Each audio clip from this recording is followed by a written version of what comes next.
साल था 1664 जब मुगल बादशाह औरंगजेब की विशाल सेना काशी विश्वनाथ मंदिर को तोड़ने के लिए आगे बढ़ रही थी। जैसे ही उसने मंदिर पर हमला किया, 400 नागा साधुओं ने अपनी जान देकर मंदिर की रक्षा की, औरंगजेब की सेना को परास्त कर दिया। लेकिन यह संघर्ष यहीं समाप्त नहीं हुआ।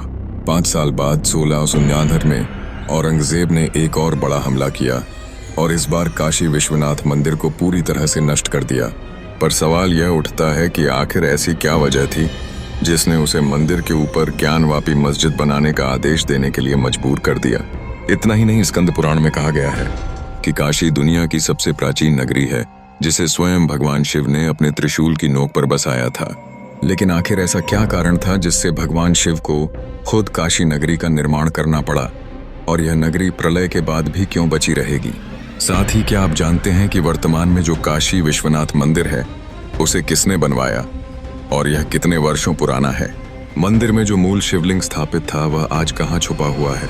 और सबसे रहस्यमयी बात, काशी विश्वनाथ मंदिर के पास स्थित ज्ञानवापी कुआं एक ऐसा स्थान है जहां लोग अपनी परछाई देखकर अपनी मृत्यु का अनुमान लगाते थे।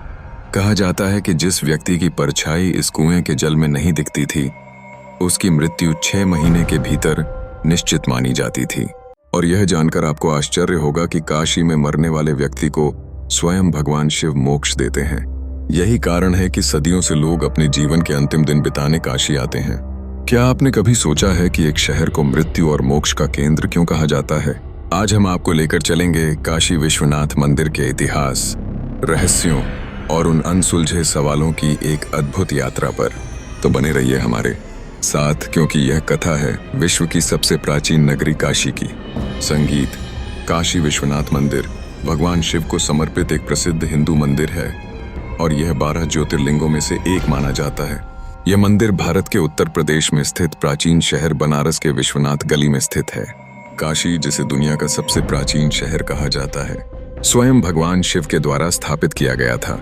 लेकिन एक सवाल जो हर किसी के मन में आता है, क्या जो मूल शिवलिंग था उसकी स्थापना स्वयं भगवान शिव ने की थी या फिर किसी महान ऋषि या राजा ने?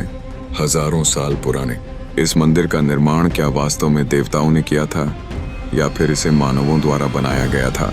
इन सभी रहस्यमयी प्रश्नों के उत्तर जानने के लिए हमें समय के उस दौर में जाना होगा जब भगवान शिव ने स्वयं काशी नगरी की स्थापना की थी, और यह जानना होगा कि आखिर काशी का महत्व इतना अद्वितीय क्यों है।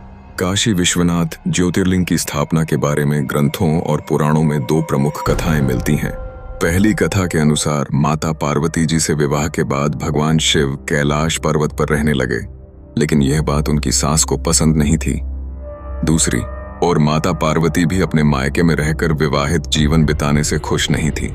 एक दिन उन्होंने भगवान शिव से कहा, प्रभु, सभी विवाहित स्त्रियां विवाह के बाद अपने पति के घर जाती हैं, लेकिन मैं अभी भी अपने पिता के घर पर ही रह रही हूँ। क्या आप मुझे अपने घर नहीं ले चलेंगे? देवी पार्वती की इस इच्छा को समझते हुए भगवान शिव ने अपने त्रिशूल की नोक पर एक दिव्य नगरी का निर्माण किया। इसी नगरी को हम आज काशी के नाम से जानते हैं। उन्होंने राक्षस निकुंभ से अनुरोध किया कि वह इस नगर को माता पार्वती और उनके परिवार के लिए रहने योग्य बनाएं। माता पार्वती इस स्थान से इतनी प्रसन्न हुई कि उन्होंने सभी को भोजन कराया और तभी से उन्हें अन्नपूर्णा देवी के रूप में पूजा जाने लगा। मान्यता है कि भगवान शिव स्वयं भी उनके सामने भिक्षा पात्र रखकर भोजन मांगते हैं। तभी से भगवान शिव ने स्वयं को काशी में विश्वनाथ ज्योतिर्लिंग के रूप में स्थापित कर लिया। ऐसा भी माना जाता है कि सृष्टि के निर्माण के समय सूर्य की पहली किरणें सबसे पहले काशी नगरी पर ही पड़ी थी। यही कारण है कि यह नगरी सबसे पवित्र मानी जाती है और कहा जाता है कि प्रलय भी हो जाए तो भी काशी नगरी अडिग बनी रहती है। दोस्तों, आपसे एक छोटा सा सवाल है, आपके शहर या गांव में सबसे प्रसिद्ध ज्योतिर्लिंग कौन सा है और उसके पीछे क्या मान्यता है? कमेंट में जरूर बताइए। हम देखना चाहते हैं कि किसका जवाब सबसे खास आता है। चलिए अब आगे बढ़ते हैं इस वीडियो में।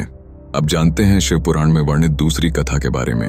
एक समय की बात है जब ब्रह्मांड में केवल अंधकार और अनंत शून्यता थी। सृष्टि के निर्माण के लिए भगवान विष्णु क्षीर सागर में योग निद्रा में थे और उनकी नाभि से ब्रह्मा प्रकट हुए।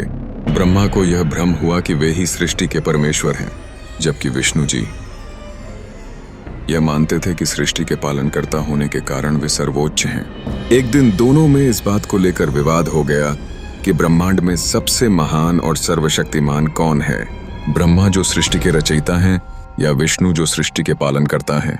इस विवाद को सुलझाने के लिए दोनों देवताओं ने भगवान शिव की स्तुति की। तभी अचानक आकाश में एक दिव्य प्रकाश स्तंभ प्रकट हुआ, जिसका न कोई आदि था और न ही कोई अंत। यह अद्भुत और अनंत ज्योतिर्लिंग पूरे ब्रह्मांड को रोशन कर रहा था। तभी भगवान शिव ने आकाशवाणी की, जो इस प्रकाश स्तंभ के अंत तक पहुंच जाएगा वही सबसे महान कहलाएगा। भगवान विष्णु ने वराह रूप धारण किया और प्रकाश स्तंभ के मूल की ओर जाने लगे, जबकि ब्रह्मा जी हंस का रूप लेकर शिखर की ओर उड़ चले। हजारों वर्षों की यात्रा के बाद भी विष्णु जी को स्तंभ का अंत नहीं मिला। वे समझ गए कि यह प्रकाश स्वयं भगवान शिव का अनंत स्वरूप है। उन्होंने अपनी हार स्वीकार कर ली और शिव को नमन किया। लेकिन ब्रह्मा जी अहंकारवश एक चाल चले। उन्होंने केतकी पुष्प को साक्षी रखते हुए झूठ कहा कि उन्होंने स्तंभ का शिखर देख लिया है। भगवान शिव तुरंत प्रकट हुए और ब्रह्मा जी से क्रोधित होकर बोले, तुमने झूठ का सहारा लिया, इसलिए इस संसार में तुम्हारी पूजा नहीं होगी। भगवान शिव ने केतकी पुष्प को भी श्राप दिया कि इसे अब से किसी भी पूजा में अर्पित नहीं किया जाएगा।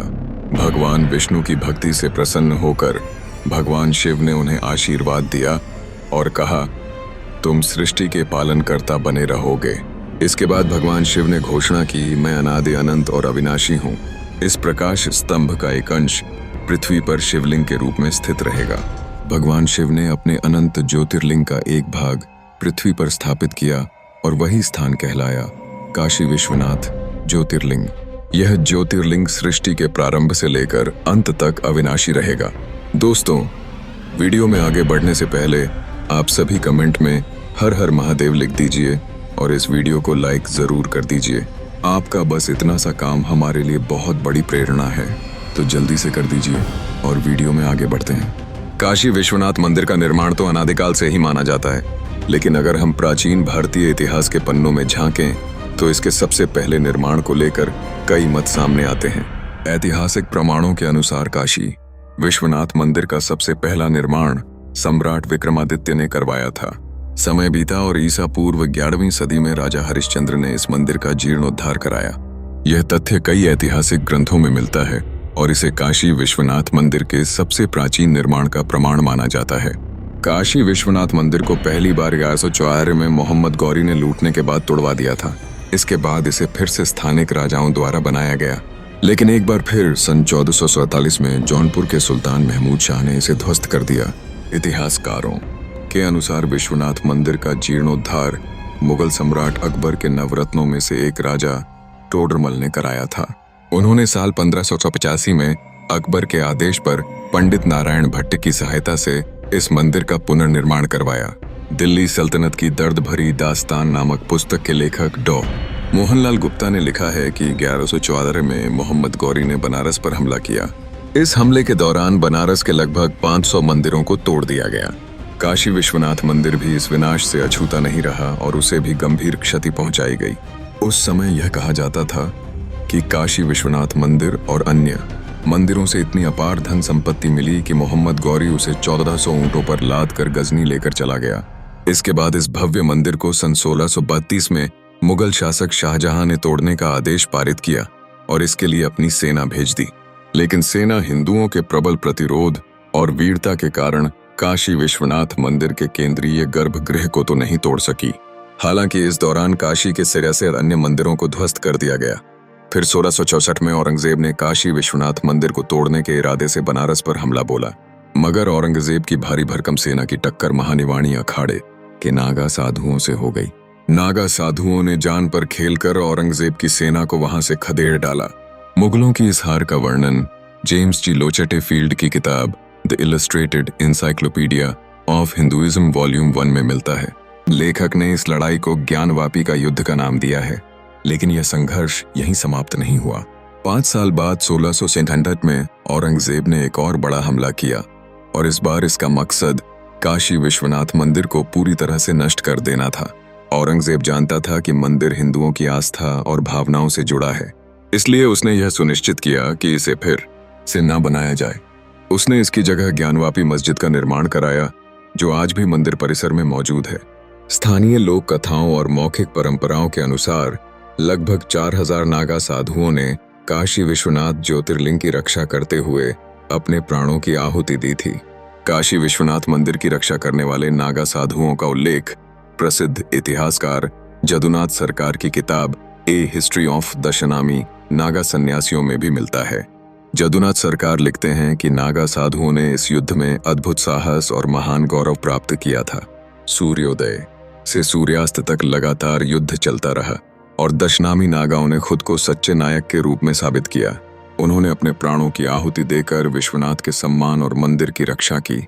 एक समय ऐसा भी था जब औरंगजेब ने काशी विश्वनाथ मंदिर में दान दिया था, लेकिन फिर ऐसा क्या हुआ कि उसी औरंगजेब ने कुछ साल बाद इस भव्य मंदिर को तोड़ने का आदेश दे दिया। आइए इतिहास की किताबों से इस रहस्य को समझते हैं। मासिर आलमगीरी औरंगजेब के शासनकाल में साकी मुस्ताद खान द्वारा लिखी गई एक महत्वपूर्ण किताब है। इस ग्रंथ में काशी विश्वनाथ मंदिर और मथुरा के कृष्ण जन्मभूमि मंदिर के विध्वंस की घटनाओं का जिक्र मिलता है। 8 अप्रैल 1600 को औरंगजेब ने सूबेदार अबुल हसन को एक आदेश जारी किया जिसमें हिंदू मंदिरों और विद्यालयों को ध्वस्त करने का फरमान था, और इसी आदेश के तहत 2 सितंबर को मुगल सैनिक काशी पहुंचे और विश्वनाथ मंदिर पर हमला कर इसे ध्वस्त कर दिया। इस फरमान के बाद सितंबर 1659 में अबुल हसन ने औरंगजेब को अपनी जवाबी चिट्ठी में लिखा कि मंदिर तोड़ दिया गया है और वहां एक मस्जिद बना दी गई है जिसे ज्ञानवापी मस्जिद के नाम से जाना जाता है। लेकिन सवाल यह उठता है कि जब औरंगजेब ने पहले मंदिर में दान दिया था तो आखिर बाद में उसे तोड़ने का क्या कारण बना? इसका जवाब मिलता है रिचर्ड ईटन की किताब India in the Persian age में। दरअसल 1667 में बनारस में औरंगजेब के खिलाफ एक बड़ा विद्रोह हुआ। इस विद्रोह का नेतृत्व कर रहे थे वह जमींदार जो छत्रपति शिवाजी महाराज से प्रभावित थे। शिवाजी महाराज उस समय मुगलों के लिए सबसे बड़ी चुनौती थी। वह स्वतंत्र मराठा राज्य के लिए संघर्ष कर रहे थे और लगातार मुगल इलाकों में हमले कर रहे थे। कई इतिहासकार मानते हैं कि इसी विद्रोह और असंतोष के कारण औरंगजेब ने काशी के मंदिरों को ध्वस्त करने का आदेश दे दिया। रिचर्ड ईटन अपनी पुस्तक में लिखते हैं कि औरंगजेब ने काशी विश्वनाथ मंदिर को इसलिए चुना क्योंकि यह राजा मानसिंह द्वारा बनवाया गया था। औरंगजेब को सूचना मिली थी कि राजा मानसिंह के परपोते ने छत्रपति शिवाजी महाराज को उसकी कैद से भागने में सहायता की थी। इसी कारण औरंगजेब ने काशी विश्वनाथ मंदिर को तोड़कर राजा मानसिंह के परिवार से बदला लेने की योजना बनाई। इस हमले के दौरान न केवल मंदिर ध्वस्त किया गया बल्कि कई लोगों की निर्मम हत्या भी कर दी गई। 650 ईस्वी में प्रसिद्ध चीनी यात्री वेनसांग ने अपने लेखन में इस मंदिर और वाराणसी का विस्तार से वर्णन किया था।